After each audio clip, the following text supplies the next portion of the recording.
Hey there. Gather around and get ready for a wild tale that unfolded right before my eyes. You won't believe the audacity of this woman I like to call Karen, of course, for anonymity purposes. Now, let me start from the beginning, where things took a hilariously unexpected turn. Imagine a sunny day at the local park, with families frolicking around, kids laughing, and dogs joyfully chasing balls. The perfect setting for some good old relaxation, right?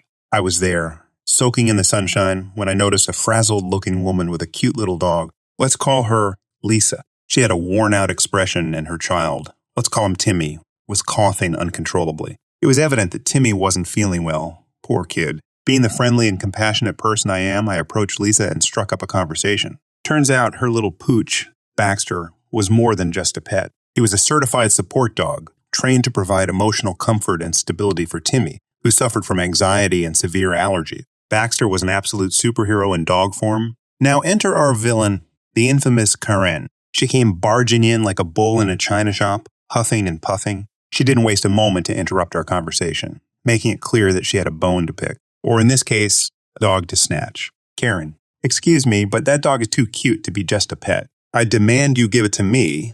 Lisa and I exchange incredulous glances, not sure how to react to this bizarre request. Lisa, excuse me? Baxter is not just a pet. He's a certified support dog for my son's health conditions. Karen scoffed, clearly not interested in hearing Lisa's explanation. Karen, I don't care. My little Timmy, yes, she had a Timmy too. Needs a cute dog like Baxter to cheer him up. Lisa, understandably frustrated, tried to reason with Karen, explaining how important Baxter was for Timmy's well-being. Lisa, I'm sorry, but Baxter is specifically trained to assist my son. I can't just give him away. Plus, he's family to us. Karen's face turned a bright shade of red, and I had to resist the urge to burst into laughter. This woman was relentless. Karen, you don't understand. My Timmy needs Baxter more than your Timmy does. Hand him over now? Now, at this point, I was ready to whip up my popcorn and watch the show unfold. But before things could escalate further, a park guard approached us. Talk about perfect timing. Security guard. Ladies, is there a problem here? Karen immediately seized the opportunity to play the victim. Karen, oh, thank goodness you're here. These people are refusing to give me their dog. It's an outrage. The guard, a wise man, listened to both sides of the story attentively. After hearing Lisa's explanation and even having a quick chat with little Timmy, he saw right through Karen's entitlement. Guard, ma'am, it's clear that Baxter is a trained support dog and is essential for Timmy's well-being. You cannot forcefully demand someone's assistance animal. Karen's eyes bulged with anger, and she lost her temper, spewing a series of insults that would make a sailor blush. But no amount of verbal attacks could sway the security guard's decision. Guard, that's enough, ma'am. If you continue this behavior, I'll have no choice but to call the authorities. Lo and behold, Karen's bluff was called, and she begrudgingly stomped away, muttering obscenities under her breath. It was both satisfying and hilarious to see her plans unravel before her eyes. But wait, there's more. After Karen stormed away from Lisa and me, still fuming with entitlement, she wandered around the park like a thundercloud ready to burst. It wasn't long before her temper got the better of her yet again, and she found herself in a heated argument with an elderly couple who were peacefully enjoying a picnic. Now, this couple, let's call them Mr. and Mrs. Thompson, were the epitome of sweetness and tranquility. They were simply minding their own business when Karen decided to unload her fury upon them. Karen, how dare you sit here? This is my spot. Move. Mr. Thompson, with a twinkle in his eye, calmly responded. Oh, my apologies, ma'am. We didn't realize spots in the park had owners. We'll gladly move if you can show us your name engraved on the grass. His gentle sarcasm only fueled Karen's rage. She launched into a tirade, berating the poor couple for their audacity to exist in the same vicinity as her. It was at this point that park security was alerted to the disturbance, and they hurriedly made their way to the scene. Karen, still seething with entitlement, refused to back down, even in the face of security. She continued to unleash a barrage of insults, believing she was untouchable. However, she severely underestimated the power of the park security team. The head of security, a burly but good-natured man, approached Karen with a stern yet calm demeanor. Security head, ma'am, we've received multiple complaints about your disruptive behavior. It seems you've caused quite a commotion today. Karen, ever the drama queen, scoffed and replied, oh, please. These people are just jealous of my presence. I demand you release me immediately. Security head, I'm afraid that won't be happening, ma'am. You've been verbally abusive and disruptive, which is a violation of park rules. I'm going to have to ask you to come with us until the police arrive." The smugness on Karen's face vanished like a soap bubble popping. She realized she had pushed the boundaries too far this time, and her entitlement was about to land her in hot water. As the security head attempted to escort Karen away, she refused to comply, digging her heels into the ground like an immovable rock. Her face twisted with rage, she decided to take matters into her own hands. With a shrill scream, she charged towards the security head, fists clenched and eyes ablaze. The security head, caught off guard by Karen's sudden burst of aggression, took a step back, raising his arms in a defensive stance. But fear not, my friends, for the security team was well prepared for such situations. Before Karen could reach the security head, his partner, a quick-thinking officer armed with a taser, swiftly stepped in. With lightning speed, he activated the device and aimed it at Karen, releasing a bolt of electricity that coursed through her body. Zap, zap. Karen's enraged charge was abruptly halted as the electric shock temporarily incapacitated her. She froze in place, her limbs twitching like a malfunctioning robot. It was like witnessing a real-life episode of Dance Dance Revolution gone horribly wrong. With Karen effectively neutralized, the security head wasted no time in handcuffing her while she regained her senses. It was a surreal sight, watching the epitome of entitlement rendered helpless and defeated. The onlookers, a mix of amusement and relief, couldn't help but cheer for the security team's swift response. Karen's attempt to defy authority had backfired spectacularly, leaving her humiliated and facing the consequences of her outrageous behavior. And so, my fellow Redditors, Karen's tale takes yet another unexpected turn as she writhes in discomfort, the taste of her own entitlement no doubt bitter in her mouth. The police arrived shortly after, their arrival marking the end of Karen's reign of entitlement. As they led her away, her protests and demands for special treatment fell on deaf ears. The park had been restored to peace, and justice had prevailed once again. Karine, who once believed she was untouchable, had met her match in the form of a security team dedicated to maintaining order and ensuring the safety and enjoyment of park visitors. So let this be a reminder to all those who think they can trample over the rights and well-being of others in the pursuit of their own desires. Karma has a way of catching up with you, and entitled tantrums rarely end in victory. So, yeah, dear listeners, may your own encounters with entitlement be nothing short of entertaining and, most importantly, devoid of tasers. I am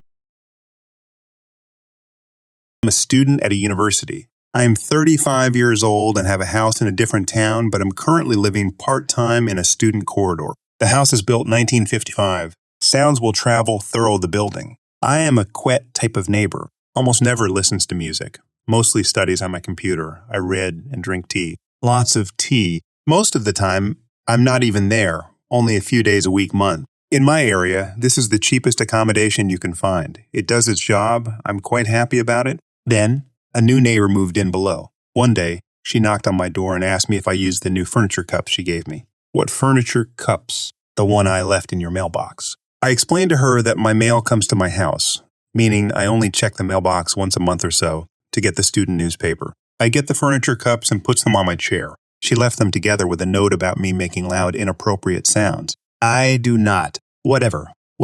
Fact about the chair. The chair itself is part of the room, since I rent it furnished. I am not buying an office chair on wheels, for her sake, not happening. One day later, she finds me on Facebook and is upset my chair is still making sound. She also informs me to stop moving furniture around. I do not understand what she is saying. She also states she wants to compromise by asking me to sleep at the same times as her, 10 in the evening to 8 in the morning. I inform her this will not happen, however. I will get a carpet. She says it's not fair. I get to make sounds so that she can't sleep. Says that it makes it impossible for her to focus on her lectures by day. Next time I am at my house, I take a small carpet with me. When I get back, she still complains about the sound and wants me to study sitting in my bed. I inform her I will not do this. Not that she has anything to do with it, but I have an actual permanent back injury affecting my nerves and I will not study in my bed. I need a chair. She starts banging at the ceiling every time I make a move. If I use my kettle, if I use my chair, even if I use the bathroom, she obviously wants me to be as quiet as I am when I'm not there.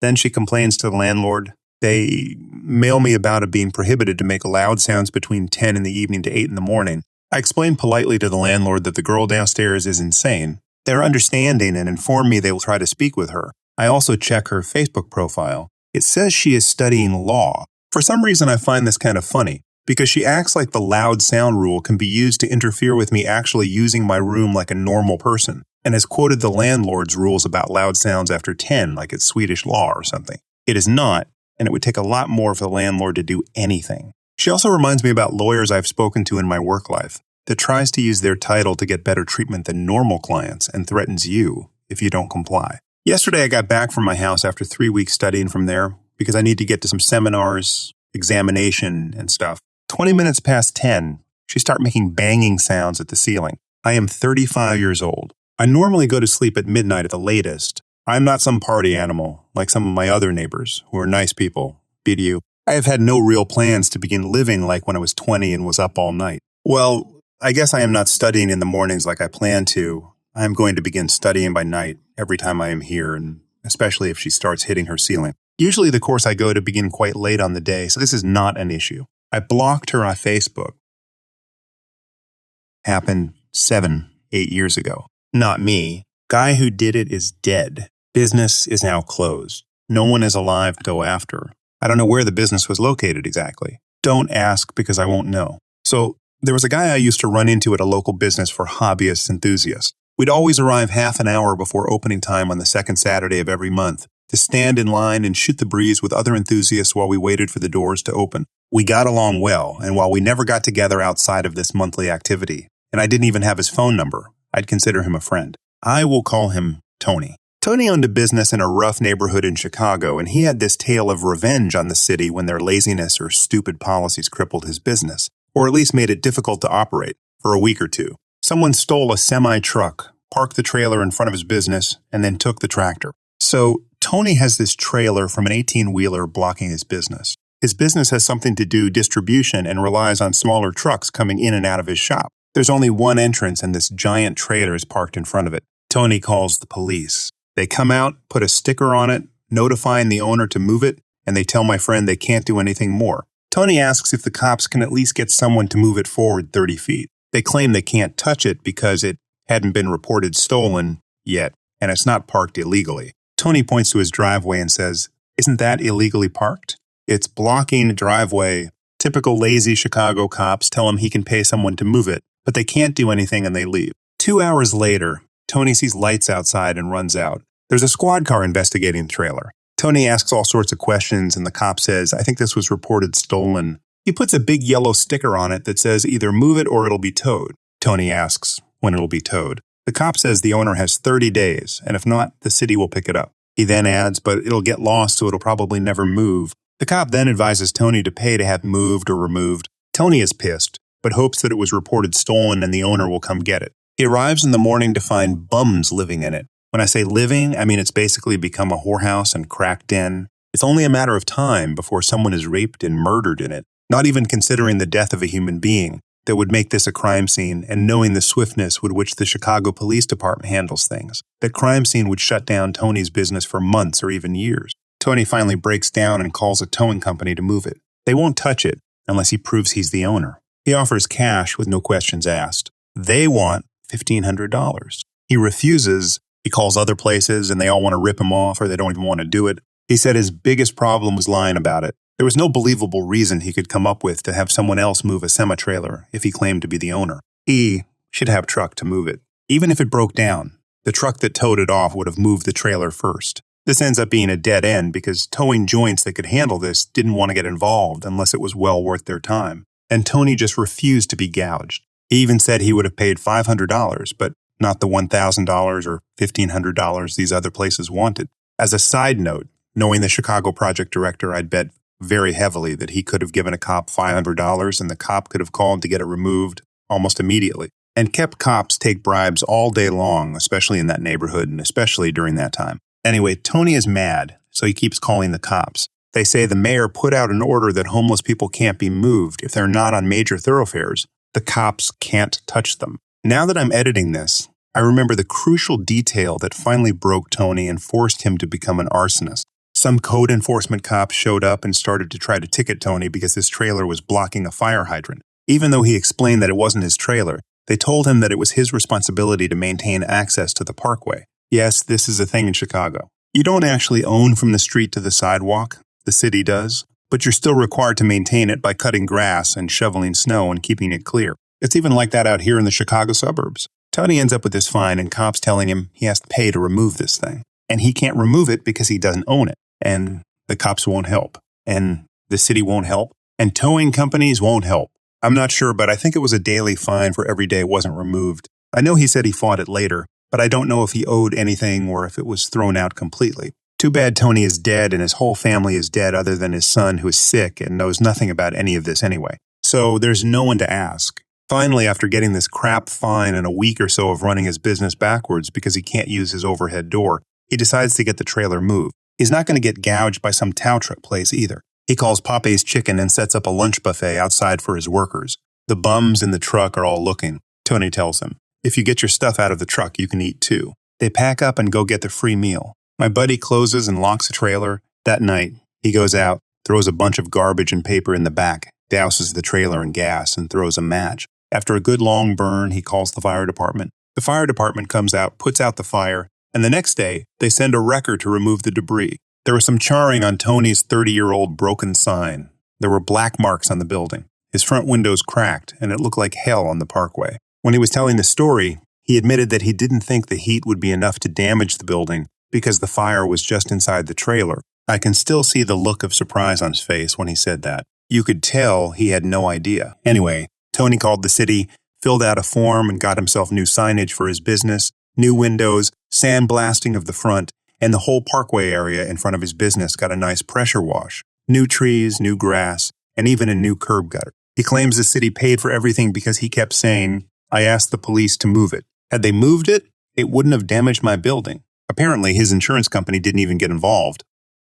Jackie is the middle sister, with my mom being the youngest of three. My oldest aunt on my mom's side will be Maria, since she is a saint to put up with my entitled Aunt Jackie. So Maria, Jackie, and Mom. Maria was always the caring nurse's eldest sister who took care of everyone. My mom was the youngest, who loved cheerleading and being the boss lady of a corporation before giving it up to be a stay-at-home mom for me and my sister. Aunt Jackie, on the other hand, she was the pretty, smart, petty sister that always got all the boys in high school, but afterwards spiraled. She never tried hard. She didn't graduate from college until she got a social work degree at a community college. I pity the poor kids that had her as their overseer with how she just treated people in general. Her mental health took a nosedive as her looks apparently got worse after high school from her perspective. She got plenty of attention, but any positive relationship she ever had, she destroyed. As a kid, I knew there was something up with her since she always seemed negative, had something pitiful to say. She would snap at everyone and cry about how her life should have been better. She would also tell little me from 7 to 11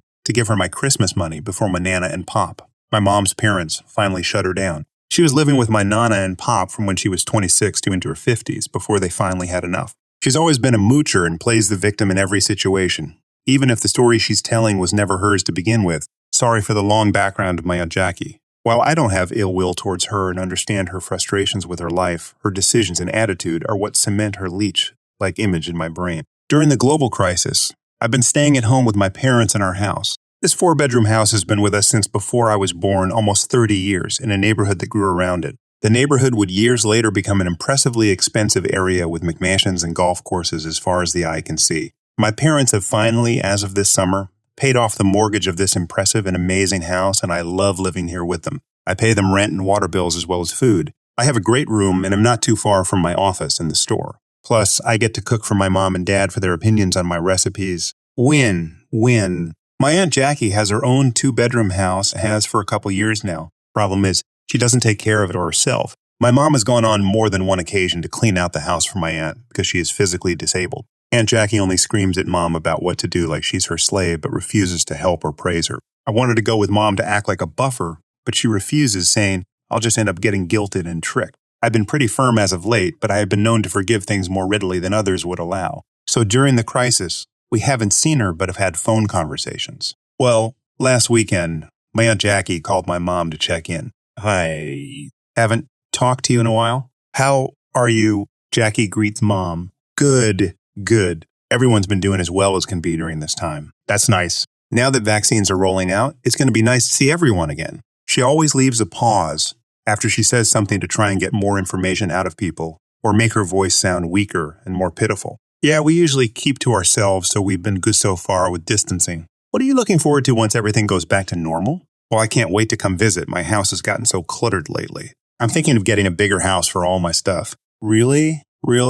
Why don't you just get rid of some stuff you don't use instead? Selling houses are tough right now. Actually, I was hoping you would just let me have your house. I have so much more stuff, and your house is so much nicer and cleaner than mine. Jackie, I already told you, no. This is my house and my husband's house. Eventually, it will be my daughter's house. I have no intention of selling it. Oh no, I don't want to buy your house. Just switch with me. You and your husband can have my house, and your daughter, me, can live with me over there. 1. What makes you think I'll let you have my house? And 2, why would she be staying with you in my house? Well, you've had her for long enough, don't you think? She makes all these amazing meals for you and helps around the house. I figure she can just keep it up, but she'll have to pay for the internet, electricity, water, etc. I mean, she has a job, and I only have my little old pension. And with your husband still working, he can pay off the mortgage for my house. Jackie continued with her delusional rant for a few minutes, with my mom looking at the receiver like it spewed fire at her. Finally, after a few minutes, Mom got angry enough to cut her off. You are not setting foot in my house, and you sure as hell are not going to use my daughter as slave labor. You are out of your freaking mind. Good night, Jackie.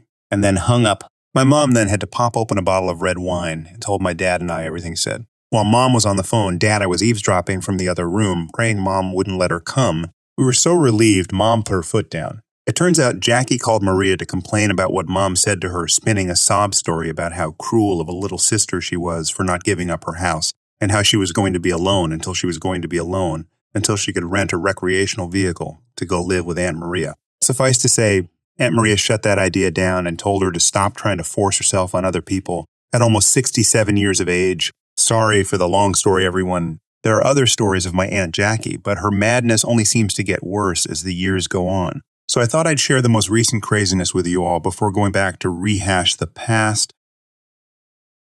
So let me set the scene. I am a security officer for X Security Company. I work in a refurbished office building that has been made into a bunch of stores. I have been with this company for almost 8 years, so I have a great professional relationship with the building owner clients and all store owners. Now, I'm generally a good guy, and I'm relaxed about the rules as long as 1. Your space doesn't get out of hand. 2. I am needed or called for a complaint. This particular day, I received a complaint of loud music, so I'm following procedures by walking the floors and finding the source. As I get to the 3rd floor via stairs, I can already hear the music coming from the new nail salon. I decided to go to the restroom, and on my way back, I calmly knocked on the door of the salon and was greeted by the store employee. The conversation went like this. I'm sorry to bother you, but I received a noise complaint. I know it's the weekend and not a lot of people are here, but I have to ask you to lower the volume, please. Oh, okay, no problem. I didn't think it was too loud. Thank you for your cooperation. She then shuts the door in my face. Rude, but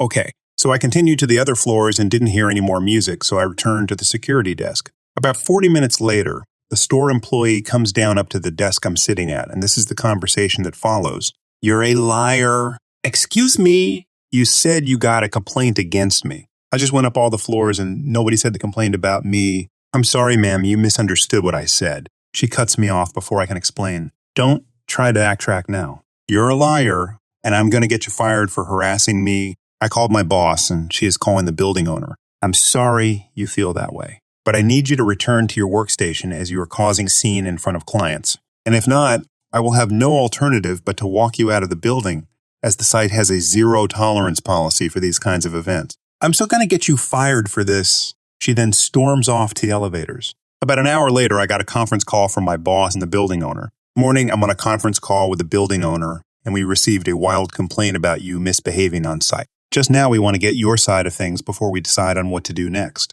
The building owner then says, I agree, especially since the allegations against you are really out of character, and I have confidence in your performance in representing both our interests.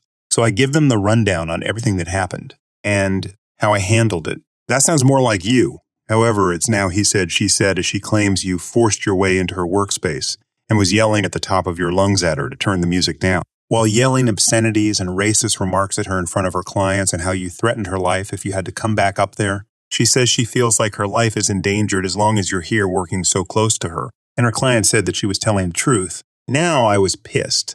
My revenge. As a safety precaution, a while back I bought a body camera that is connected to my cell phone, and guess what? After the conference call was over, I remembered that I turned on my camera and it had been recording since before I clocked into work. When I checked it, I struck gold because I now have a recording of all the interactions with this employee. So after reviewing my audio-video footage, mostly to get start and end points of all the interactions I had with her, I called my boss back. Hey boss, I forgot about my body camera and how I could prove what I was saying. Really? Really? Great, great. Send me an email and a copy of the footage to review. Okay, sir. And do I have permission to contact the building owner and let her know? If you want to, I'll be calling her after reviewing the footage too. So I called the building owner and told her about my body cam and how I could prove my innocence. I could literally hear her perking up at this. She responds with, perfect, send it to me as soon as possible. My email address is X. Fast forward 2 hours later, guess who comes wobbling out of the elevators in tears and a sobbing mess with a box with her stuff in it,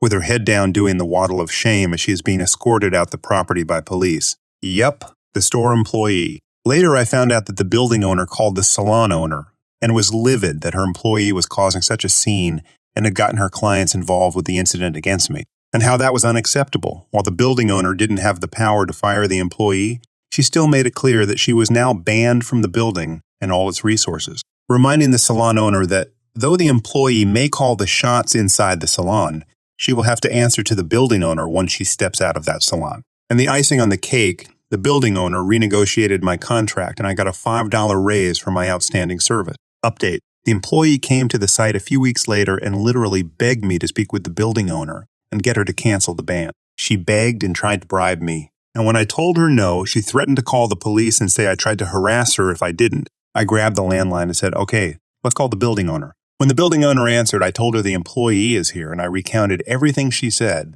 The employee started yelling that I was a liar. I then spoke loudly and said, yes, ma'am, my body cam's on and I recorded the whole encounter. At this, the employee spotted my body cam and turned and ran out the door. Update 2. A few days later, the employee boss came down and apologized to me and said that the employee will not be bothering me anymore as she was arrested for trespassing and verbal harassment.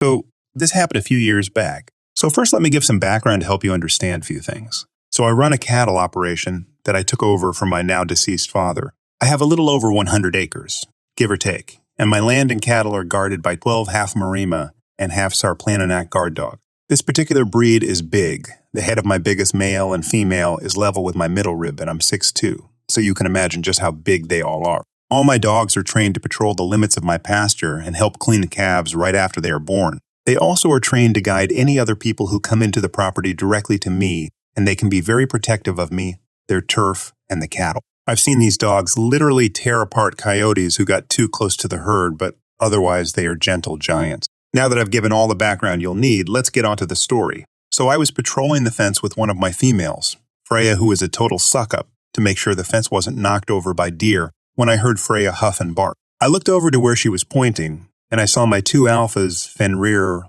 male, and Rosta, whose name means brawler in Norwegian and is female, were escorting a whole family towards me. There was a husband, wife, boy, and a girl who were wearing swimwear. Once they were near me, I called the dogs over to me. The father immediately began loudly complaining that the dogs had tried to attack him and his family. I merely raised an eyebrow and said, sir, if that was the case, you wouldn't be standing here right now. And he starts asking the park ranger or the manager of this nature reserve, which got me confused. I then said, this isn't a nature reserve. This is a private ranch. Why would there be a nature reserve in the middle of a bunch of corn and soybean fields?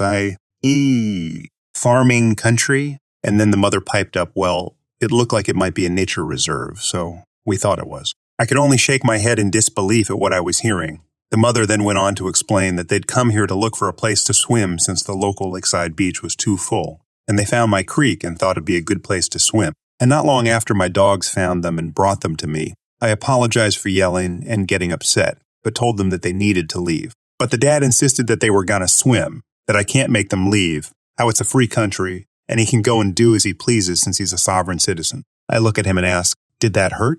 And he asked, did what just hurt? And I said, when all that stupid fell out your throat, because you're not a sovereign citizen, that stopped being a thing when Abe Lincoln died, and you aren't allowed to trespass on private land. Now then, I'm going to tell you, again, you need to go back to your vehicle and leave right now. At this point, the dad starts to get red in the face and starts yelling that I'm not as smart as I think I am, and how I'm not going to make a fool out to him or of his family, which he was doing all on his own. And I said as much. While this guy is ranting and raving, my dogs start to growl while putting themselves in front of me as they know to do, and I start getting worried that this guy will set them off, and I don't want that for his sake more than anything else since, as I mentioned, these dogs have killed coyotes, so I don't want to see what they can do to a human. I try to calm the dogs down, but the dad decides he's going to act on his anger and insecurities by making a grab for me, and my heart stops for a moment as Fenrir knocks the guy down and has his snout right in his face, ready to grab him by the throat. I tell Fenrir, no, leave it.